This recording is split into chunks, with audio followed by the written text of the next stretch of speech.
Mr. Bullet, I don't understand. As you probably guessed from the title, we're diving into some of the baddest villains Reacher's ever faced. Yeah, I'm talking real boss-level bad guys straight from the books, and a few from the show too. We're counting down our top 5 evil Reacher villains, ranking them from ruthless to downright terrifying. But hey, quick heads up, there might be a few spoilers for future seasons since we're pulling from the books as well. Alright, let's not waste time, let's jump right in. Kicking off this villain countdown at number 5, we've got none other than Robert Patrick as Shane Langston. You might remember him from Reacher Season 2 Episode 1, titled ATM.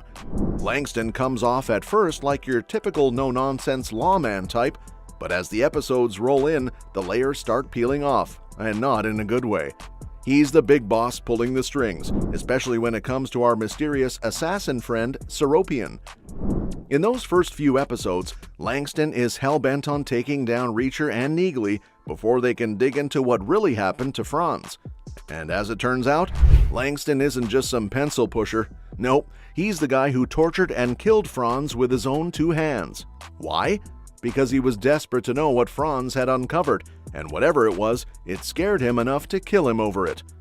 We still don't know exactly what that secret is by episode 3, but it's clearly connected to a shady company called New Age, and some very suspicious aliases and hidden data on a flash drive. So why does Langston deserve the number 5 spot? Simple, he's a wolf in a badge. He represents that internal rot in the system, the type of villain who abuses power from the inside. And sure, we haven't seen the full picture yet, but the setup is there. When the dust settles, I wouldn't be surprised if Langston climbs higher on the villain scale. But for now, number 5 feels like a fair place for a man with blood on his hands and secrets in his desk drawer. Now, coming in at number 4, we've got a villain that feels like he was plucked straight out of a video game boss fight. Meet Paulie Van Hoven, played by Olivier Richters. This dude is massive. We're talking 7 foot 2 inches, over 300 pounds. When Reacher bumps into Paulie in Season 3, it's like watching a mountain glare at a slightly smaller mountain. Paulie's the bodyguard for Zachary Beck, but calling him a bodyguard is like calling Godzilla a house pet.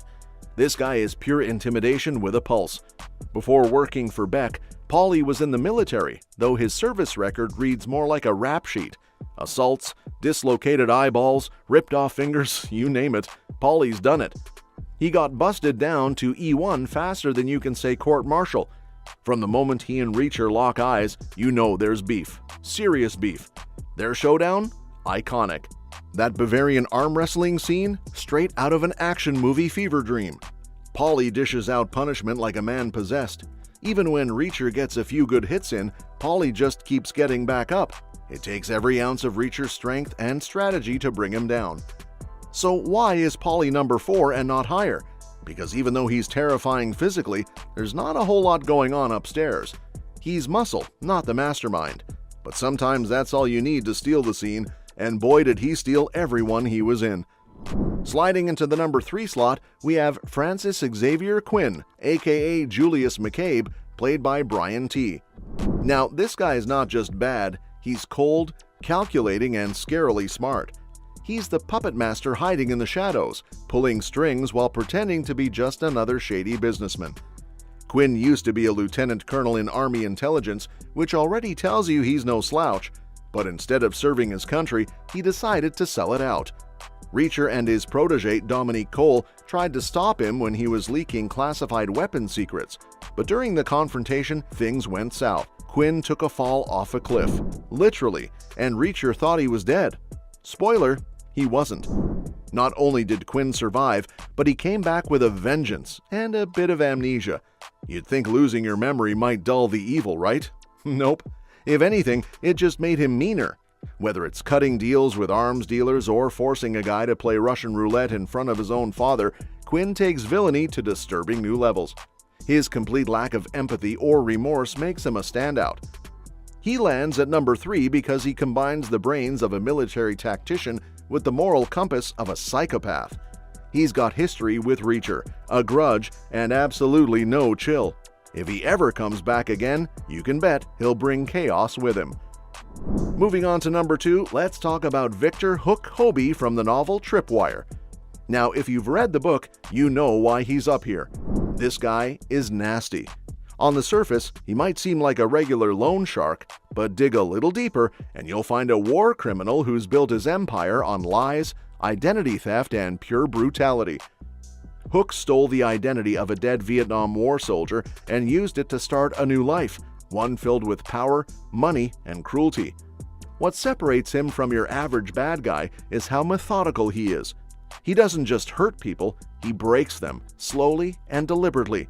He targets businesses, families, and even innocent people, all to get what he wants. Reacher's journey in Tripwire is deeply personal. He's not just uncovering a criminal network, he's confronting the kind of evil that festers when justice is ignored. And Hook isn't some one-note villain. He's clever, patient, and completely without mercy. He earns his number 2 spot because he brings something different to the table. He's not loud or flashy like Paulie. He doesn't need to be. His evil is quiet, slow-burning, and incredibly dangerous.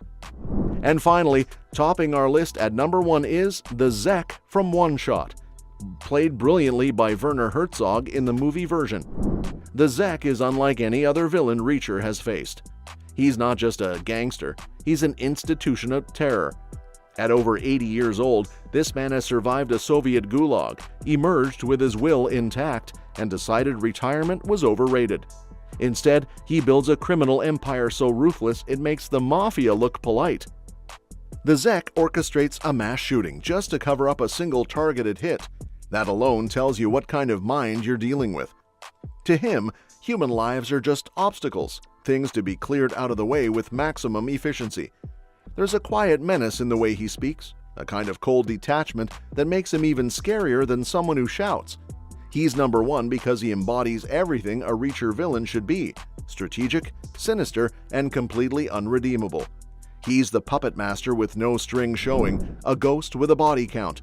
And if the show ever adapts One Shot directly, you can bet fans are going to lose their minds.